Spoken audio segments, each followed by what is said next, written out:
আসসালামু আলাইকুম। কেমন আছেন সবাই? আজকে আপনাদের জন্য নিয়ে এসেছি শুটকি ভর্তার একটি রেসিপি। শুটকি ভর্তা আমরা সবাই খেয়ে থাকি, কম বেশি সবাই করি। আজকে আমি একটু ভিন্নভাবে আপনাদের শুটকি ভর্তাটা করে দেখাবো। আমি শুটকি ভর্তার জন্য নিয়েছি কেচকি শুটকি। কিছুক্ষণ এটাকে পানি দিয়ে ভিজিয়ে রাখবো। তারপর সুন্দর করে ধুয়ে নেব। সুন্দর করে ধুয়ে আমি এটা ভাজতে চলে আসলাম। কড়াইতে সামান্য তেল দিয়ে আমি শুটকিগুলোকে একদম মচমচে করে ভেজে নেব। আজকে শুটকি ভর্তার সাথে আমি এখানে আলু ব্যবহার করব। শুটকি এবং আলু এই দুটো মিক্স করে ভর্তাটা খুব অসাধারণ হয়। কিছু আলু কেটে নিয়ে গোল গোল করে নিয়েছিলাম, তাতে সামান্য হলুদ আর লবণ মিশিয়ে ভেজে নেব। আলুগুলো পাতলা করে কেটে নিলে খুব তাড়াতাড়ি তেলে ভাজা হয়ে যায়, নরম হয়ে যায়। আলুগুলো আমি ভেজে নিচ্ছি। দেখতে পাচ্ছেন আলুগুলো কেমন হয়েছে। এভাবে ভেজে নিয়ে আপনারা সুন্দর করে ভর্তাটা করতে পারবেন।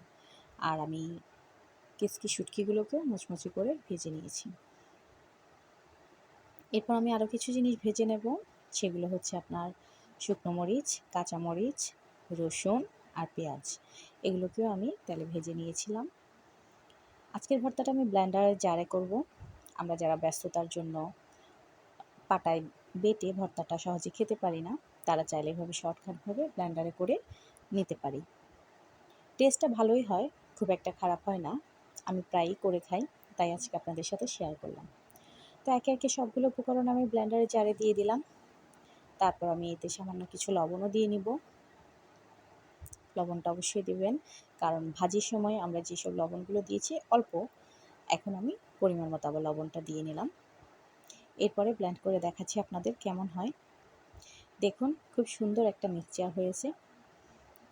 ভর্তাটা কিন্তু খুব মিহি হয়েছে এবং সুন্দর হয়েছে, খেতেও দারুণ ছিল। তো আমি ভর্তাটা আপনাদের দেখিয়ে দিচ্ছি। দেখতে পাচ্ছেন সবগুলো জিনিস ভালোভাবে মিশেছে। এরপর একটু ধনেপাতা ছিটিয়ে দিলাম উপরে। খেতে কিন্তু খুবই মজাদার ছিল।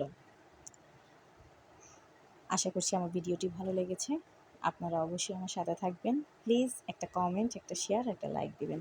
ধন্যবাদ।